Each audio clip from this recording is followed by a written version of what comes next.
Vamos a dar paso a la doctora Yulisa Abreu Ramírez. Ella es doctora en medicina, graduada de la Pontificia Universidad Católica Madre y Maestra, con una maestría en medicina interna de la Pontificia Universidad Católica Madre y Maestra, magíster en terapia crítica de la Pontificia Universidad Católica Madre y Maestra, con estudios de terapia intensiva neurológica, ecocardiografía y ultrasonografía de paciente en estado crítico de la Universidad Autónoma de México. Es instructora del Emergency Neurological Life Support Certification Course. Es docente del posgrado de terapia intensiva en la Clínica Corominas y Unión Médica de la República Dominicana y trabaja en el Servicio de Cuidados Intensivos de COVID en el Hospital Regional Universitario José María Cabral Ibáez en República Dominicana. La doctora el día de hoy nos va a ayudar sobre el tema de complicaciones neurológicas respecto a pacientes con COVID-19. Doctora, ¿nos escucha? Sí, les escucho. Buenas noches para todos. Buenas noches, doctora. Se escucha perfecto su micrófono, la cámara está encendida, el podio es suyo. Perfecto. Muchas gracias.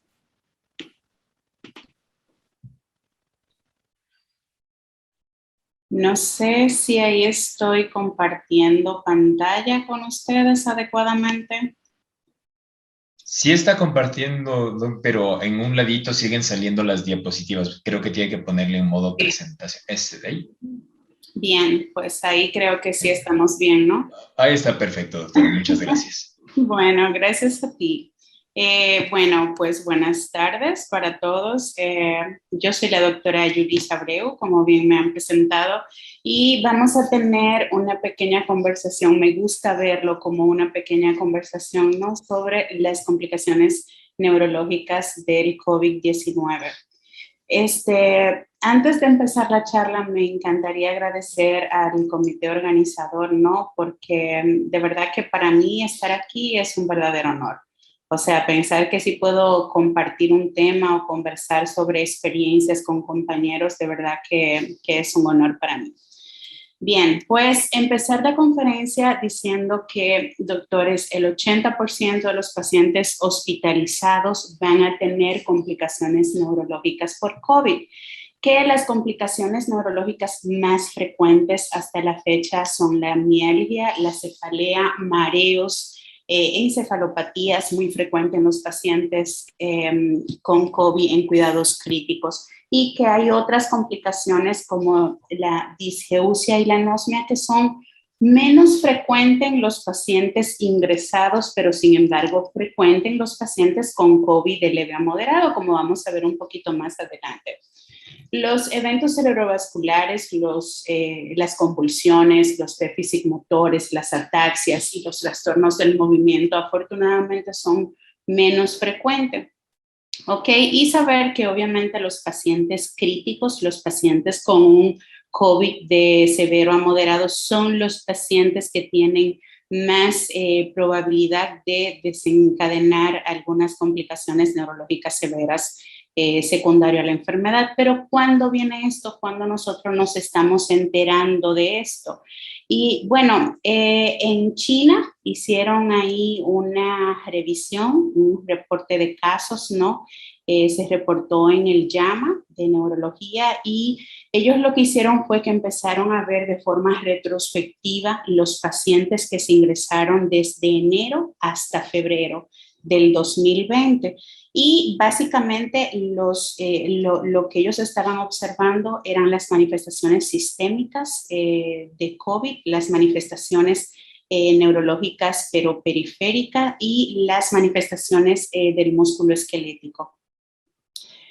Los resultados aquí es que los pacientes que tienen COVID tuvieron, bueno, COVID severo, tuvieron en comparación con los pacientes críticos que no tenían COVID, sí tuvieron enfermedades cerebrovasculares mayor. Ok, aquí vamos a ver que tenemos un porcentaje de 5.7 los pacientes con COVID versus 0.8 los pacientes que no tenían COVID, sin embargo, sí fueron a área crítica. Así como alteración del estado de conciencia, un 14.8 los pacientes COVID y un 2.4 los pacientes que no tenían la enfermedad.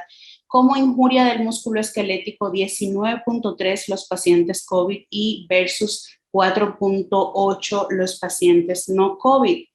Y otro reporte de caso importante en el momento se hizo en el New England y esto fue en marzo del 2020 también, para marzo-abril. Esto fue desde Francia y esta es la tablita que quiero compartir con ustedes. ¿Ok?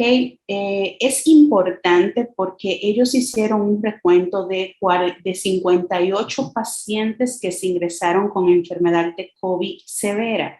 Y de esos 58 pacientes, 49 pacientes tuvieron complicaciones neurológicas de COVID. O sea, lo que es un número significativo, ¿no? De estos pacientes que tuvieron signos neurológicos, la mayoría de los pacientes debutó con agitación y signos del tracto corticoespinal, así como la mayoría tenían alteraciones en la resonancia magnética cerebral. En general, podíamos tener anormalidades de la perfusión. Básicamente, la mayoría de los pacientes nosotros podíamos observar un realce de la lectomeninge, ¿ok? Y eso es en la perfusión, ¿no? Pero también podíamos tener anormalidades de eventos vasculares, ¿no? En cuanto al líquido cefalorraquídeo, sí podíamos tener pacientes, sí podían ellos tener pacientes con baja albúmina, ¿no? Elevadas proteínas, bandas oligoclonales, pero básicamente lo que llama la atención es que la mayoría de los pacientes no tuvieron un SARS-CoV positivo en el líquido cefalorraquídeo, lo que desde este estudio nos hace pensar y valorar si realmente yo tengo una alteración neurológica porque tengo un daño directo del virus en el tejido o secundario a una inflamación severa que tiene el individuo por la enfermedad, ¿no? Otro estudio importante fue la revisión que se hizo sobre la prevalencia de comorbilidades neurológicas en pacientes hospitalizados por COVID. Esto lo hizo la Neurology en el 2020. Y obviamente, bueno, los resultados de esto es que sí tenía una abrumadora relación entre COVID y las morbilidades neurológicas. Entonces, sí, ya desde aquí sabemos que obviamente nosotros tenemos no solamente una enfermedad respiratoria severa, sino que la mayoría de los pacientes severos van a desarrollar enfermedad neurológica. Hasta entonces solamente se pensaba en que eran los pacientes neurológicos, o sea, los pacientes con COVID severo que se ingresaban en la UCI que desencadenaban estas enfermedades. No obstante, en un departamento de neurología de Chicago, en la universidad, en la Escuela de Medicina, se publicó esta revisión y ellos lo que estaban observando era la persistencia de síntomas neurológicos en los pacientes que tuvieron COVID, pero esos pacientes tuvieron un COVID de leve a moderado y no necesitaron ingresarse. ¿Ok? Básicamente ellos observaron los pacientes que tuvieron un COVID leve y si estos pacientes tenían el síndrome post-COVID, ¿ok? El famoso síndrome post-COVID.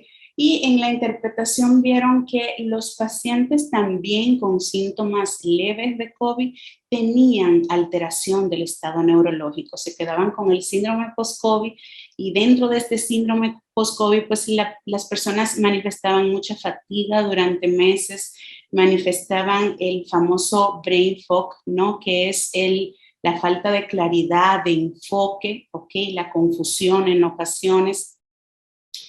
¿Y qué pasa con la neuropatogénesis? ¿Por qué pasa esto, doctores? O sea, ¿por qué yo tengo una enfermedad respiratoria severa y de pronto vengo a tener enfermedad neurológica? Pues obviamente es un mecanismo diverso, ¿ok? Es un mecanismo multifactorial. Nosotros tenemos que las lesiones neurológicas la podemos tener por una disfunción sistémica. es un paciente que me llega con una enfermedad severa respiratoria. Obviamente la hipoxemia podría desencadenar un papel extremadamente importante en una encefalopatía, ¿no? Pero también los trastornos metabólicos secundarios en estos pacientes, pacientes que en muchas ocasiones desarrollan insuficiencia renal aguda, pacientes que en ocasiones me van a tener mucho desbalance metabólico por las glicemias que tienen por el manejo de esteroides. Obviamente todo esto me puede desencadenar la lesión neurológica, además de las medicaciones, bueno, los corticoides, ¿no? Entre otras medicaciones. La disfunción del sistema renina-angiotensina, pues doctores, sabemos que el SARS-CoV-2 utiliza la enzima convertidora de angiotensina 2 como punto de entrada a las células. Ya sabemos las propiedades que tiene la angiotensina, ¿ok? Entonces, al unirse a esta enzima, obviamente el virus puede dañarme las células endoteliales, ¿ok? Y si me daña las células endoteliales, pues obviamente yo voy a tener una inactividad del ácido nítrico sintetasa, así como una inhibición de la función mitocondrial, lo que obviamente y irreversiblemente voy a tener como resultado eventos cardiovasculares, así como eventos cerebrovasculares secundarios. ¿Qué hay de la invasión directa al sistema nervioso central? Pues ustedes saben que en muchos pacientes con afectación neurológica yo tengo una prueba de líquido cefalorraquídeo que sí tengo positividad para el SARS-CoV-2. Sin embargo, bueno, sabemos que, bueno, en muchas series de casos de paciente que se le ha hecho la autopsia, nosotros, bueno, se ha podido detectar que hay SARS-CoV-2 en la mayoría de las muestras del cerebro, pero esas muestras, esos pacientes que están positivos, realmente la gravedad de la enfermedad neurológica no se correlaciona con que haya tenido una positividad del SARS-CoV en el líquido cefalorraquídeo. Entonces, sugeriría, porque yo tengo también enfermedades neurológicas severas en donde yo no lo tengo positivo. Entonces, es otra de las cosas que nos sugiere que la lesión neuronal puede deberse más bien a una respuesta inflamatoria sistémica que desencadena en el huésped el virus, ¿ok?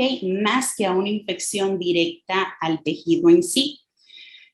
En cuanto a la disfunción inmunológica, pues muy importante. ¿Por qué? Porque en la disfunción inmunológica en estos pacientes yo tengo desencadenantes parainfeccioso y posinfeccioso. Por ejemplo, se sugiere que el Guillain-Barré se presenta como una complicación parainfecciosa en vez de posinfecciosa en la mayoría de los pacientes.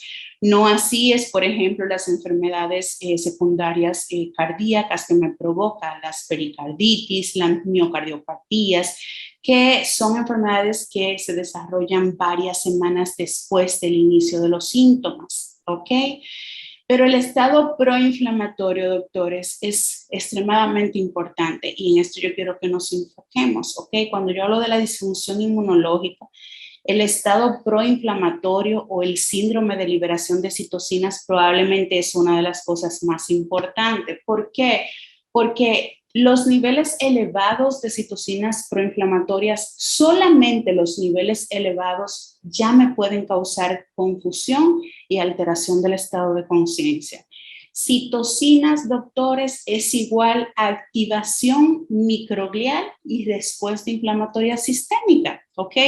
Entonces, un cuadro proinflamatorio también puede estar asociado a la conocida tromboinflamación, que es una palabrita que hemos utilizado mucho con el COVID, ¿ok?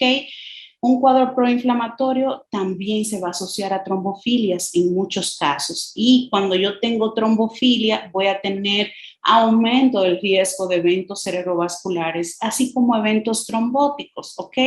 También por el estado proinflamatorio voy a tener activación del complemento y esto es básico cuando yo voy a tener lesiones trombóticas microvasculares. ¿Qué hay de los trastornos del olor y el sabor? Pues el 80% de los pacientes pueden presentar anosmitis geusia como síntoma temprano. Pueden, de hecho, debutar con estos síntomas, ¿ok? Esto es estrechamente ligado a las enfermedades. De hecho, han salido varias revisiones últimamente que dice que cuando un paciente tiene anosmia y disgeusia de manera, debuta con estos síntomas, probablemente tenga o se quede en una enfermedad de leve a moderada, ¿ok? En estos pacientes se ha descrito más bien una anomalía en la resonancia magnética en uno o en ambos bulbos olfatorios. Se piensa que esta alteración es más bien relacionada con cambios inflamatorios de las células sustentaculares dentro del propio epitelio, más que de una lesión directa, ¿ok? Y bueno, y a propósito de esto, en una revista, bueno, en Archivos de Otorrinolaringología, que es una revista europea, en inicio, esto se reportó en marzo del pasado año, y ellos hicieron una revisión sobre la disfunción olfatorio y gustativa en los pacientes que se presentaban con síntomas de leve a moderado de coronavirus. Y eso fue un estudio que se hizo multicéntrico en varios hospitales de Europa. Y ellos concluyeron que la anosmia y la ageusia de manera súbita, de presentación súbita, necesitaban ser reconocidas como síntomas importantes de la infección por COVID. De hecho, son unos de los síntomas característicos. Si debuta un paciente con esto y de pronto va a tu consulta, ya tú de inicio prendes, ¿verdad?, la atención para probablemente una infección por COVID. Y lo importante aquí es recordar que se relaciona con enfermedad de leve a moderada, ¿no? En cuanto a la encefalopatía. La encefalopatía es extremadamente común en pacientes críticos, ¿ok?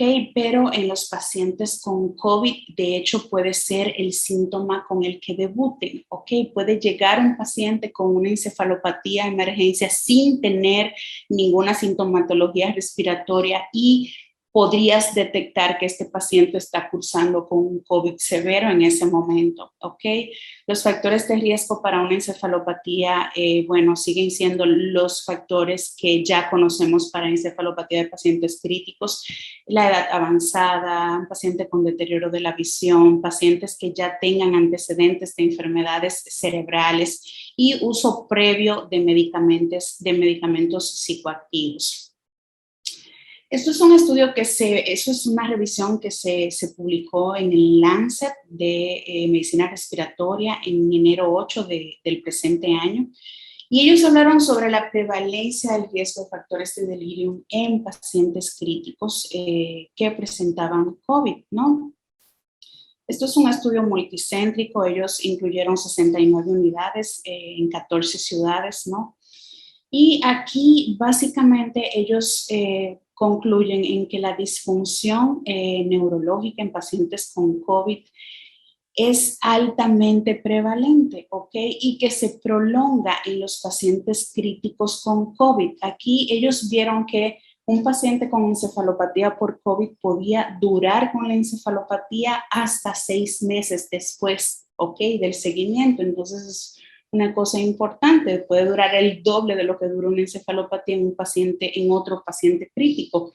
Vieron que los pacientes que utilizaban benzodiazepinas o los familiares, por ejemplo, ustedes saben que en la mayoría de los hospitales en todo el mundo las visitas no son permitidas. Entonces esto fue identificado como un riesgo de desencadenar el delirium en los pacientes críticos, y que es un riesgo modificable, ¿no? En cuanto a las características clínicas, pues un paciente con encefalopatía puede debutar con delirium y agitación tan importante que necesiten ser sedados, ¿ok?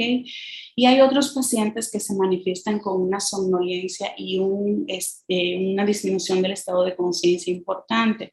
Los signos del tracto corticoespinal son básicamente frecuentes, y las convulsiones son escasamente descritas, pero sí se han generado casos. El líquido cefalorraquídeo en general en estos pacientes está negativo para el SARS-CoV. Y bueno, entonces en las imágenes de los pacientes con encefalopatía por COVID, ¿qué podemos encontrar? Pues cuando hacemos un electroencefalograma podemos encontrar básicamente cambios inespecíficos. Podríamos encontrar descargas periódicas que corresponden a ondas deltas y la mayoría de veces cambios inespecíficos. En cuanto a la resonancia magnética, la mitad de los estudios de neuroimagen en los pacientes con encefalopatía muestran anomalías agudas, pueden mostrar eventos vasculares, pueden mostrar anomalías en FLAIR. La mayoría de los pacientes, doctores, van a encontrar anomalías en FLAIR. ¿Ok? Podemos encontrar realce en leptomeninges, como les decía anteriormente, y otras manifestaciones mixtas de encefalitis. Por ejemplo, aquí en estas imágenes nosotros estamos viendo que son 3 pacientes diferentes. En estos 3 pacientes diferentes nosotros estamos viendo que tenemos microhemorragias en el cuerpo calloso. Si ustedes se fijan, los 3 pacientes tienen más o menos la misma característica, ¿no? Esto también son 3 pacientes diferentes y en este caso nosotros estamos viendo características en el T2 FLAIR con, bueno, características de encefalopatía posterior reversible. Si se pueden fijar en la imagen A y en el B, ambos pacientes tienen características típicas de un PRES, ¿ok? Estos 2 pacientes son pacientes que desarrollaron hipertensión arterial e insuficiencia renal aguda. Sin embargo, en el tercero se fijan que también posteriormente tuvimos microhemorragias, al igual que en los pacientes anteriores. Las causas subyacentes y los factores de riesgo, pues, es multifactorial, como les decía anteriormente. O sea, un paciente crítico tiene riesgo siempre de tener encefalopatías, ¿no? Los factores de riesgo también, o sea, ventilación mecánica, el uso de vasopresores, pacientes que no se pueden movilizar, las benzodiazepinas, opioides de manera continua, la falta de visita de los familiares, la soledad, doctores. O sea, los pacientes, bueno, es mi percepción, ahora es diferente, es un poco diferente para los pacientes con COVID, pero en un inicio fue muy difícil. Eran pacientes que básicamente todo el tiempo estuvieron solos. Entonces, obviamente es una causa importante para desarrollar encefalopatía, ¿no? En cuanto a la evaluación y el manejo, un paciente que esté en encefalopatía y que usted no pueda detectar una razón para esa encefalopatía, que usted descarte una causa metabólica, que usted descarte una causa electrolítica, causas de hipoxemia y que aparte esté focalizado, es un paciente que obviamente usted tiene que hacer una evaluación de imagen. Hay que hacer electroencefalograma en estos pacientes, es mandatorio porque esto puede excluir que esté teniendo las crisis no convulsivas, ¿ok? Hay que hacer rastreo de líquido cefalorraquídeo para descartar que tenga el SARS-CoV positivo en líquido y obviamente el tratamiento es el manejo de la enfermedad de base. En cuanto al pronóstico, todos sabemos que un paciente crítico que desarrolla encefalopatía, que empieza con delirium, va a tener un factor de mal pronóstico. Los pacientes hospitalizados con COVID y con encefalopatía suelen tener, como los pacientes críticos normales que la desarrollan, estadías más prolongadas. Suelen tener aumento de la morbimortalidad, ¿ok? Más deterioro en la función cognitiva al alta hospitalaria y una tasa de mortalidad a los 30 días muchísimo mayor que los pacientes críticos no COVID. ¿Ok? El pronóstico neurológico a largo plazo no se ha esclarecido. Afortunadamente se ve que la mayoría de los pacientes sí se pueden recuperar en las pocas semanas después de la de alta. No obstante, hay una proporción de pacientes que continúa con síndrome post-COVID y con las fallas cognitivas posteriores.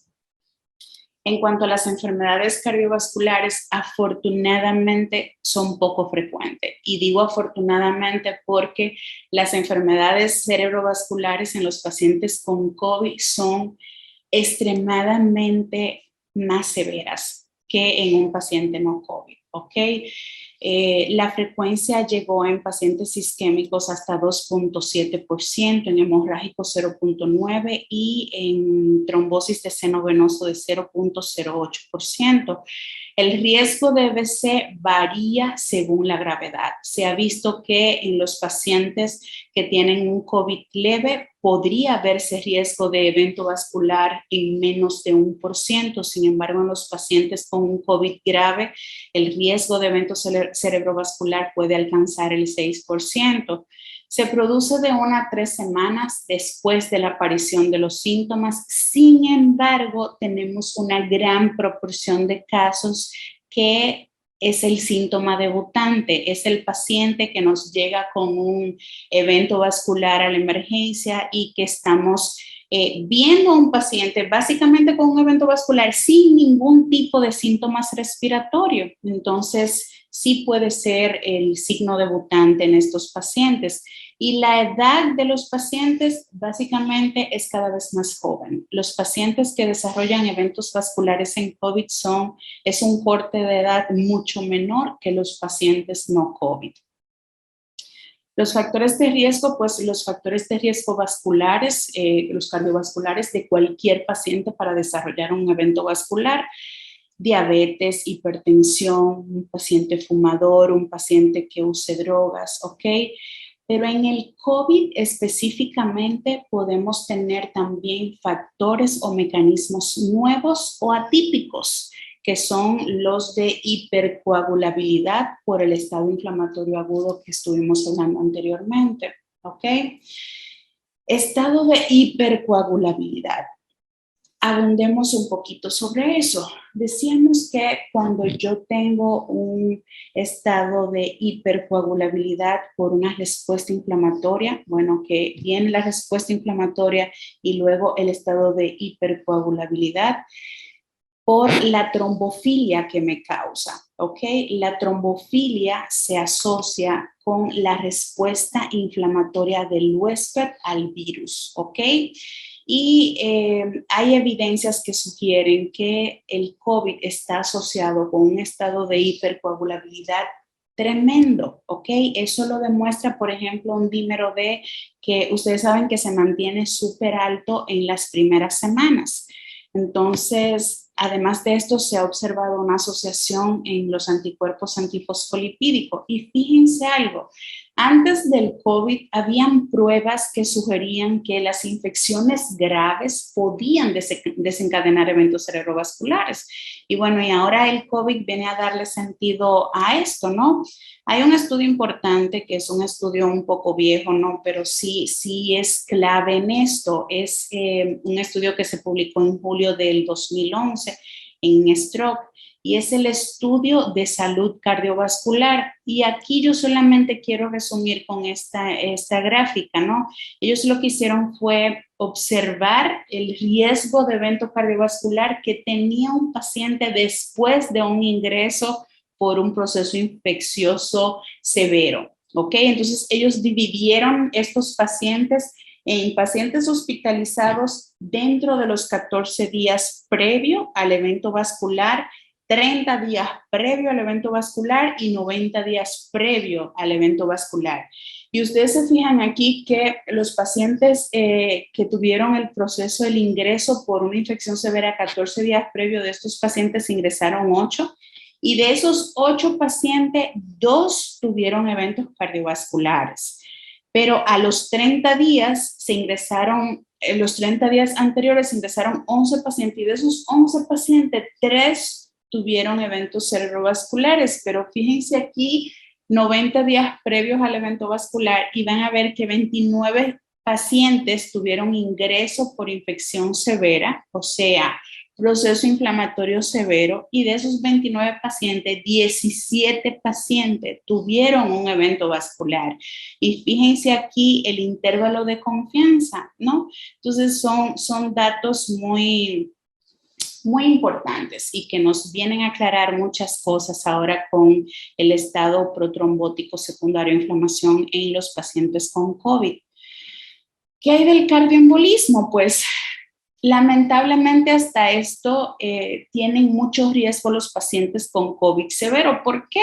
Porque los pacientes con COVID severo tienen mucha disfunción cardíaca asociada a la infección, ¿no? Estos pacientes desarrollan pericarditis, desarrollan miocarditis, desarrollan arritmias, insuficiencia cardíaca por aturdimiento miocárdico, infartos al miocardio. Entonces, obviamente tienen todos los riesgos para hacer cardioembolismo también. ¿Ok? En cuanto a la evaluación, como les decía anteriormente, en tiempo de pandemia, durante este tiempo de pandemia, todos los pacientes que les lleguen a ustedes con un evento vascular deben de ser tamizados para COVID, ¿ok? Aunque no hayan tenido síntomas respiratorios, aunque no hayan debutado con fiebre, con malestar general, todos los pacientes deben de ser tamizados para COVID. Acuérdense que puede ser la forma de debutar, ¿no? El resto de laboratorios y gabinete son los mismos que hacemos a pacientes con evento cerebrovascular por otra causa. El manejo es el mismo que vamos a hacer en un paciente con un evento cerebrovascular no COVID. Terapia trombolítica, si tenemos el tiempo, trombectomía mecánica, si tenemos el tiempo, todo lo de reperfusión es lo mandatorio si tenemos un tiempo, ¿no? Ahí la terapia antitrombótica aguda es importante y ha sido un tema de discusión todo este tiempo. No voy a entrar mucho en detalles porque hay una compañera que va a hablar al respecto al final de la noche, pero sí es un tema súper importante en estos pacientes con COVID. ¿Qué hay de la gravedad, del pronóstico, de la prevención? Pues el evento vascular asociado con COVID es muchísimo más grave que los accidentes cerebrovasculares de pacientes no COVID. Hay muchísima mayor morbilidad y básicamente para la prevención es educar a la población de que aún estemos en un tiempo de pandemia, debemos de estar atento a los signos de eventos vasculares y acudir de inmediato al centro, llamar de inmediato al 911. Enfermedades neuromusculares, ¿sí están relacionadas con COVID? Sí, sí están relacionadas. Afortunadamente son pocos casos reportados, la incidencia es desconocida. Pero, por ejemplo, en Italia se hizo un reporte de 1.200 casos que se ingresaron por síndrome de Guillain y apenas 5 de estos 1.200 casos correspondían a pacientes COVID. Sí se describieron casos en Estados Unidos y en Europa de síndrome de Guillain-Barré, pero eran secundarios a la vacuna, específicamente a la Janssen, ¿no? Y en Estados Unidos, después de, por ejemplo, para que veamos más o menos la relación, en Estados Unidos, después de 12.5 millones de dosis administradas, se recibieron 100 casos. Esto equivale a un ingreso por cada 125,000 dosis. Entonces, que no es algo que nos vaya tampoco a quitar el sueño o a dejar de utilizarlo, ¿no? En cuanto a la clínica, pues debilidad progresiva y ascendente de las extremidades que duran de una evolución de unos 4 días. El intervalo entre el inicio de la enfermedad viral y el desarrollo de la debilidad muscular, generalmente el paciente lo va a describir de 5 a 10 días. Algunos informes sugieren que los síntomas que tiene el paciente con Guillain y con COVID tienden a progresar más rápido y ser más graves. Sin embargo, eso tiene un poquito de sesgo, ¿no? Porque no es igual un paciente con un Guillain que no tenga una enfermedad respiratoria severa a lo contrario. Entonces, ahí eso está por verse, ¿no? En cuanto a los estudios diagnósticos y el manejo, pues obviamente en cuanto al diagnóstico, estos pacientes vieron que el líquido cefalorraquídeo era típico, o sea, obviamente iba a tener una elevación de las proteínas en el quinto al séptimo día. La electromiografía iba a tener iguales encuentros, más bien los encuentros consistían en la variante axonal. La resonancia magnética mostró realce de la raíz nerviosa en algunos pacientes y básicamente el manejo es igual que los demás pacientes con síndromes de Guillain-Barré. Otros síntomas en síndromes neuromusculares que podemos ver es la miositis, las neuropatías focales y las multifocales. La miositis, importante, ¿por qué? Porque los pacientes con COVID desarrollan mialgias y fatigas importantísimas. Y estas mialgias y fatigas, por ejemplo, en Europa y en China, llegaron a ver que estos pacientes podían tener una creatinquinasa elevadísima. Y esos fueron los pacientes que se clasificaron como miositis, ¿no? Entonces, sí estar atento de la creatinquinasa en estos pacientes, ¿no? Podemos también ver parálisis del nervio facial, neuropatías motoras oculares. También tenemos lesiones del nervio periférico, por ejemplo, los pacientes que necesitan ventilación mecánica, muchos de esos pacientes necesitan pronarse y bueno, hemos tenido sí lesiones del plexo axilar, ¿no? Otras manifestaciones neurológicas agudas que podemos ver, la meningoencefalitis, muy raramente descrita, afortunadamente, con características similares a las encefalitis autoinmune y de hecho con muy buena respuesta a inmunomodulador. El síndrome inflamatorio multisistémico, que se ve sobre todo en niños, es algo frecuente en niños y es similar a la enfermedad de Kawasaki. Y las convulsiones y los estatus epilépticos se han notificado en algunos pacientes con enfermedades graves, no son parte de debutar con COVID, pero sí se han descrito. Mioclonías generalizadas, fíjense que las mioclonías generalizadas sí se han descrito, pero en pacientes con COVID de leve a moderado, son los pacientes que están en casa, los que se han descrito con mioclonías y bueno, han respondido bien lo que esperamos, ¿no? A levetiracetam y a valproato. Síndrome de encefalopatía posterior reversible, ahí estuvimos viendo algunas resonancias de pacientes que sí estuvieron con el PRES. Estos pacientes, sobre todo, si vamos a ver este PRES en los pacientes, sobre todo con daño renal y que estén debutando con hipertensión. Y se detectó en más de 1% de los casos. En cuanto al tratamiento de los pacientes con enfermedad neurológica, doctores, ¿qué yo voy a hacer en los pacientes que ya tienen una enfermedad neurológica de base? ¿Les vacuno? Pues los pacientes con alguna afección neurológica, incluido los que toman medicamentos inmunosupresores, tienen alto riesgo de contraer COVID. Entonces, son los pacientes que, según la Asociación Estadounidense de Medicina Neuromuscular y Electrodiagnóstica y la Sociedad Nacional de Esclerosis Múltiple, recomienda vacunar, ¿no? No obstante, los pacientes que tienen antecedentes de Guillain-Barré, por la relación que tuvo la vacuna de Johnson & Johnson con el Guillain, recomiendan que se ponga otra vacuna, no esta, ¿ok? Si hay disponibilidad, pues escoger otra vacuna con estos pacientes.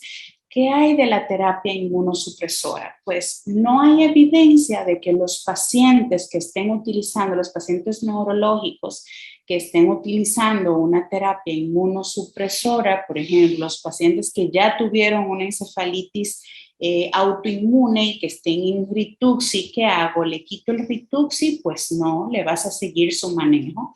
Estos pacientes, si bien todo el mundo tiene el riesgo de tener la enfermedad, pero no se vio que estos pacientes tuvieran más predisposición de tener la enfermedad.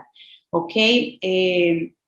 La infección es desencadenante para las crisis miasténicas, pero no se ha informado que sea particularmente prevalente en pacientes con COVID. Los pacientes con esclerosis múltiple sí se encontró una asociación entre la discapacidad grave y la infección grave por COVID, así como también se ha sugerido mayor riesgo de infección y una mayor morbilidad en los pacientes que ya tienen una epilepsia activa y los pacientes con demencia. Termino diciendo, doctores, que nada grande se ha hecho en el mundo sin una gran pasión. Que tengan buenas noches y si tienen alguna pregunta, pues aquí tratamos de responderla, ¿no? Muchísimas gracias, doctora, por su ponencia. Ha estado muy claro y en verdad siempre es bueno tener este enfoque multisistémico de todas las complicaciones que pueden ser secundarias a esta infección, ya que no solo, como bien dice, afecta a la parte respiratoria, sino que tenemos que estar pendientes del resto de sistemas que pueden complicarse. Dentro de las preguntas, doctora, dentro de lo que mencionaba con los pacientes del cuadro de encefalopatía, si es que ya tenemos un paciente hospitalizado, pero no ha tenido un cuadro de encefalopatía, pero estamos hablando de un paciente con ya un cuadro clínico un poco complicado, un pronóstico un poco reservado, ¿en su medio hay tal vez algún protocolo o alguna indicación clara de cuándo debe realizarse estas pruebas diagnósticas enfocadas a la parte neurológica como una resonancia magnética, una electroencefalograma, una punción de líquido cefalorraquídeo? Sí, mira, tú sabes que en los pacientes con COVID, tú sabes, yo trabajo en una unidad COVID y de verdad te voy a decir que más del 50% de los pacientes desarrollan encefalopatía, ¿ok? Un paciente que de hecho ya tiene alteración del estado de conciencia, ya entró en delirio, ya debe de ser considerado un paciente que tiene una encefalopatía, ¿ok? Entonces, bueno, tengo un compañero que dice que si le vamos a hacer resonancia a todos los pacientes que tengan delirium va a ser un poco difícil, porque es que como estuve diciendo en la plática, o sea, el hecho de que el paciente, yo creo que uno de los desencadenantes brutales para tener delirium es que los pacientes están solos en la unidad, no pueden ver a sus familiares, ¿no? Pero el hecho de que un paciente tenga delirium, de que un paciente no regrese. Fíjate que los pacientes de UCI tienen delirium y tú de pronto puedes ver que, bueno, tuvieron un periodo de agitación, pero posteriormente ya están cooperando, ¿ok? Pero los pacientes con encefalopatía no les pasa eso. Los pacientes con encefalopatía, tú lo ves que tienen un delirio prácticamente no mejora el estado de agitación. Es como les decía en la plática, son pacientes que se mantienen con un estado de agitación permanente, ¿ok? Esos pacientes tú básicamente tienes que sedarlo incluso. Entonces, si tienes la posibilidad en tu medio de evaluar a este paciente para encefalopatía, sí deberíamos de hacerlo. ¿Ok? Es importante hacerlo. Hay que tamizar a todos los pacientes que están en la UCI con datos de encefalopatía, hay que empezar a tamizarlos para eso. Perfecto, doctora, muchas gracias. Otra pregunta, en cuanto a lo que mencionaba de que en el estado, en la fase proinflamatoria, como el aumento de las citocinas pueden estarse relacionadas a esto de alteraciones del estado de conciencia y toda la afectación de la parte neurológica y encima de esto el riesgo de estados de trombofilia que nos puedan dar problemas de hipercoagulabilidad, en su medio, ¿ha visto tal vez que hay algún protocolo de neuroprotección que ya se instaure en estos pacientes una vez detectado que ya se está elevando un poco por fuera de lo controlable la parte inflamatoria? Pues yo creo que el mejor protocolo nosotros, por ejemplo, medimos mucho la interleuquina 6 en los pacientes. O sea, un paciente que de pronto sí lo recibiste en un COVID, por ejemplo, moderado y que de pronto entró en severo, nosotros sí medimos mucho la interleuquina. Entonces, yo creo que tratar ese proceso inflamatorio, esa tormenta de citocina, eso además te va a ayudar a disminuir los eventos neurológicos, ¿no? O sea, es como todo, cuando yo tengo, bueno, nosotros hemos tenido pacientes que le hemos encontrado una interleuquina 6 en mayor de 6,000. es una locura. O sea, ese paciente básicamente lo que tienes es que tratar el proceso inflamatorio, atacar el proceso inflamatorio. O sea, si disminuyes las citocinas, vas a disminuir el riesgo de que tengan eventualidades neurológicas.